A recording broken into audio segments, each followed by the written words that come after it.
there's a lot of complex issues going on for the next 4 years. And a lot of them have to do with things that have come from the past. There has been a lot of perception that the city of Calexico is in a negative flux. I can assure you that there's a light at the end of the tunnel where all these developments, once they get going, it's going to be a very positive situation for the city of Calexico in the next few years. One of the other factors that comes into play is, and it was not addressed a little while ago, it's the issue with recreation. One of the council meetings, I mentioned to Chief Newjar how the asset forfeiture funds can help the program within the recreation department under the city of Calexico, how it can expand its services to the community. The developments that are going to be going up, these things are huge for the city of Calexico, for the future of Calexico. There's been a lot of issues that have not been advertised, that we have been involved in internal infrastructure that has kind of helped Calexico move along the last 4 years in fine-tuning some of the policies or practices that were done from the past that are no longer kept, and it's helped with more of a fiscal responsibility, planning. We had situations in the past where planning did not know what finance was doing, vice versa. Now there's internal procedures placed where one knows what the other one is doing. Getting involved with the city of Calexico as one of the council members, one of the things that we have to understand is that we cannot, should not do any kind of micromanaging. But the thing is, sometimes council members do have to get involved to make sure that certain things are happening. And especially more immediate is when we hear the concerns of the public, of the citizens. That's when we have to come in and see how it can be addressed in a positive manner while maintaining the care of the city of Calexico. Some time ago, we had situations where staff or council members or management was waiving certain fees and here and that. And in a time when the city of Calexico was having a very difficult fiscal period because of the worldwide economic crisis. It wasn't just Calexico, it was not just the valley, it was just worldwide, and a lot of people could not come to grasp with it.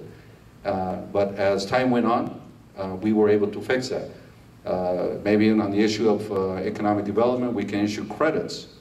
Once they have their issue complete, then we can go and move forward in a very positive manner. Thank you very much. And Danny, tackle me next time.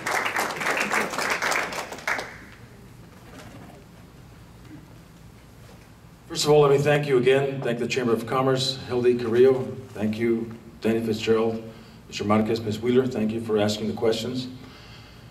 I've often thought about these 4 years that I've been on the council, and I've often tried to self-evaluate myself on a scale of 1 to 10. And I often think, I talk to some of my family members, I talk to some of my close friends, how would you evaluate my performance on the council these first 4 years on a scale of 1 to 10? And be honest, because I think that's important for me as a councilman and for Mr. Romero if he gets people to evaluate him on how he can improve.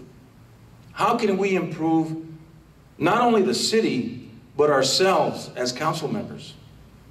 We often evaluate our employees, we often evaluate our city manager. I think it's the voters that should evaluate their city council members when it comes to election time. And what do you want from a city councilman or a city council member? You want him to listen. You want him or her to listen to what you have to say. And then maybe possibly work out a plan of action. Listening to a constituency is important. You want a city councilman who can communicate information,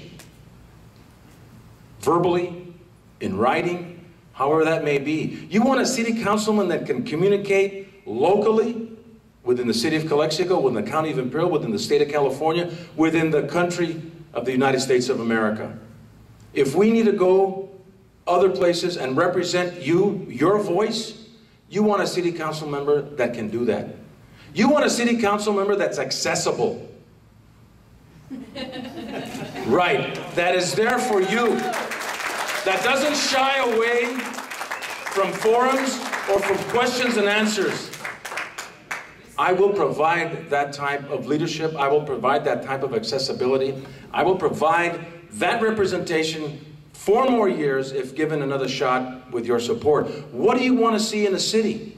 You want your city to be clean. You want your city to be safe. You want your city to be convivial like this, to have fun, to do things. You want your city to provide services, to provide jobs, to provide recreation. Ladies and gentlemen, working closely with Mr. Romero these 4 years has been a very great experience personally. I've learned a lot from him, and I want to say that maybe he's learned a lot from me, and that we work close together. If there's a question that needs to come up, if there's a concern that needs to come up, he asks me or I ask him.